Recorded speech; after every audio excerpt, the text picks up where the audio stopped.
شزا فاطمہ اور جنت فاطمہ کے والدین کا پتہ چل چکا ہے. میں اس کیس پر کافی عرصے سے کام کر رہا ہوں جناب, اور اس کیس میں کافی لوگ میری مدد بھی کر رہے ہیں, جن میں سے وہ لوگ بھی شامل ہیں جو کہ سارم بڑھنی ٹرسٹ کے متاثرین ہیں. ان دونوں کے جو والد ہیں, جن میں سے والد کا نام واصف شبیر ہے, یہ پولیس میں نوکری کرتے تھے. سال 2002 کے اندر یہ غالباً شاید اجمیر نگری پولیس اسٹیشن ہے, وہاں پر غالباً تعینات تھے. جو مجھے پتہ چل سکا ہے, میں اس کو کنفرمیشن کے ساتھ نہیں کہہ سکتا, لیکن مجھے یہ پتہ چلا ہے کہ لاسٹ ٹائم ان کو کہاں دیکھا گیا تھا, یہ بھی میں آپ کو بتاؤں گا. ان کی والدہ جو کہ فائنینشلی, فزیکلی اور مینٹلی کافی زیادہ ویک ہو چکی ہیں, یہ ایک اولڈ ایج ہوم کے اندر موجود ہیں. اور ان بچوں کو سارم بڑھنی ٹرسٹ میں دینے سے پہلے ان کے والد صاحب نے ان کو کہاں دیا تھا, اور وہاں پر پھر جا کے جھگڑا کرنا شروع کر دیا تھا. ان دونوں میاں بیوی کے درمیان علیحدگی ہو گئی تھی.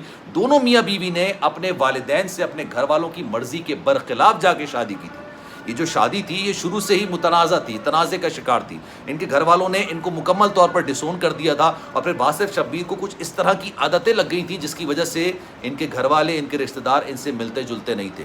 اب واصف شبیر اس وقت کہاں ہیں, ان کی والدہ کہاں ہے؟ بسم اللہ الرحمن الرحیم. السلام علیکم, آپ سبھی کو خوش آمدید. میں ہوں سلمان مرزا اور آپ دیکھ رہے ہیں میرا یوٹیوب چینل اور Facebook page sum up with Salman Mirza. کیا حال ہے جناب, کیسے ہیں آپ لوگ؟ میں امید کرتا ہوں, دعا کرتا ہوں آپ جہاں ہوں خیر و عافیت سے ہوں, صحت مند ہوں, تندرست ہوں. اور یہ ویڈیو دیکھنے کے لیے آپ سبھی نے وقت نکالا ہے. ویڈیو کے آغاز میں تہہ دل سے آپ سبھی کا میں شکریہ ادا کرتا ہوں. جناب سارم بڑھنی ٹرسٹ کے اندر موجود یہ دونوں بچیاں جنت فاطمہ اور شزا فاطمہ, جن کے نام زارا اور سارہ رکھ دیے گئے, ان کے والدین کے حوالے سے بڑی خبر نکل کر سامنے آئی ہے. ان کے والد اس وقت کہاں موجود ہیں, ان کی والدہ اس وقت کہاں موجود ہیں, واصف شبیر اور ان کی جو والدہ ہیں صالحہ, ان کے درمیان کیا اختلافات ہوئے, دونوں کے درمیان کیوں علیحدگی ہوئی, اور ان بچوں کو یہاں پر چھوڑنے سے پہلے یعنی سارم بڑھنی ٹرسٹ میں چھوڑنے سے پہلے ان بچوں کو کہاں چھوڑا گیا تھا, کیوں گھر کے معاملات اتنے بگڑے, اور ان کے جو والد صاحب ہیں واصف شبیر وہ کس ادارے کے اندر کام کر رہے تھے, کس لیول پر کام کر رہے تھے, اور پھر کن عادتوں میں پڑ گئے. آج کی ویڈیو اس حوالے سے کافی زیادہ امپورٹنٹ ہے, تو آپ نے آخر تک ضرور دیکھنا ہے, کیونکہ میں اس کیس پر کافی عرصے سے کام کر رہا ہوں جناب. آج سے نہیں, کافی عرصے سے, جب سے سارم بڑھنی صاحب گرفتار ہوئے تب سے میں اس پر ویڈیو بنا رہا ہوں. اور یقین جانیے کئی لوگ اس کیس پر میری مدد بھی کر رہے ہیں, اور ان لوگوں میں بڑی تعداد ان کی شامل ہے جو کہ سارم بڑھنی ٹرسٹ کے متاثرین ہیں, جو یہ کہتے ہیں کہ جناب ہم وہاں پر بچہ گود لینے کے لیے گئے, لیکن وہاں پر ہمارے ساتھ کس طرح کا سلوک کیا گیا, کیا معاملات تھے. ایک شخص نے تو یہ بھی کہا کہ جناب میرے بچے کی تصویر لگا کے انہوں نے کہا کہ میں اس کی بولی لگواتا ہوں, دیکھتا ہوں جناب اس کی کتنی بولی لگے گی, لیکن ابھی میرے پاس اس کے ایویڈنسز موجود نہیں ہیں. جیسے ہی ان کے ایویڈنسز آئیں گے تو ان کی کانسنٹ کے ساتھ میں وہ تمام چیزیں آپ سے شیئر کروں گا. لیکن ابھی جو اطلاع نکل کر سامنے آئی ہے آج آپ کے سامنے شیئر کرتا ہوں. لیکن اگر آپ کے پاس کوئی معلومات ہیں, کوئی بات آپ مجھ سے کرنا چاہتے ہیں, انسٹاگرام پر مجھ سے رابطہ کر سکتے ہیں. salman.mrz یہ میرا انسٹاگرام اکاؤنٹ ہے, چاہیں تو آپ فالو کیجئے. جو میسج آپ کریں گے کوشش میری یہی ہوگی کہ آپ کے میسج کا رپلائی میں ضرور کروں. جناب واصف شبیر اور صالحہ یہ ماں باپ کے نام ہیں ان دونوں بچیوں کے.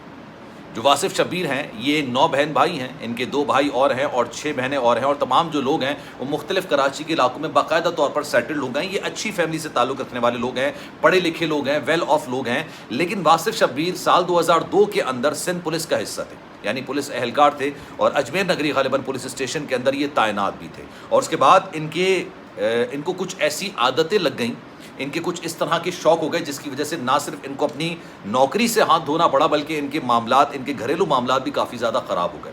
ان دونوں نے جو شادی کی تھی وہ اپنے گھر والوں کی مرضی کے برخلاف جا کے شادی کی تھی, یعنی ان کے گھر والے اس شادی سے راضی نہیں تھے, نہ ہی صالحہ کے اور نہ ہی واصف شبیر کے. ان کی جب شادی ہوئی تھی باقاعدہ طور پر, تو صالحہ نے باقاعدہ کورٹ کے اندر یہ بات بولی تھی کہ میں بالغ ہوں اور میں اپنی مرضی سے شادی کرنے کے لیے آزاد ہوں, تو میں جس سے چاہے شادی کروں. اس کے بعد جب ان کی شادی ہوئی تو ان کے گھر والوں نے ان سے ویسے ہی دوری اختیار کر لی تھی, ان سے زیادہ ملتے جلتے نہیں تھے, زیادہ بات نہیں کرتے تھے. اس کے بعد جب ان کی شادی ہوئی کچھ عرصے کے بعد ان کے یہاں بیٹیاں پیدا ہو گئیں. ایک کا نام انہوں نے جنت رکھا تھا, دوسری کا نام انہوں نے شزا رکھا تھا. لیکن ان کے جو والد صاحب ہیں نا واصف شبیر, جن کو آخری بار بتایا جا رہا ہے کہ ناز آباد کے قریب کہیں دیکھا گیا, یعنی کراچی کے اندر پاکستان کے اندر ہی موجود ہیں. اور ان کی والدہ کے بارے میں کہا جاتا ہے کہ جناب یہ اولڈ ایج ہوم کے اندر یہ وہاں پر موجود ہے, اور ان کی مینٹلی کنڈیشن اور فزیکلی کنڈیشن آپ کہہ لیں کہ زیادہ بہتر نہیں ہے. فائنینشلی کنڈیشن تو ویسی بہت زیادہ مایوس کن ہے, لیکن ان دونوں کنڈیشنز کے حوالے سے بھی کہا جا رہا ہے کہ یہ دونوں صحیح نہیں ہے. اب ہوا یہ کہ جب ان دونوں کے درمیان معاملات کافی زیادہ خراب ہوئے, دونوں نے علیحدگی اختیار کرنے کا فیصلہ کر لیا, دونوں ایک دوسرے سے علیحدہ ہو گئے. ان کے گھر کے اندر معاملات کافی زیادہ ڈسٹرب تھے, کافی زیادہ فائنینشلی یہ اسٹرانگ نہیں تھے, فائنینشلی کافی زیادہ ویک ہو گئے تھے.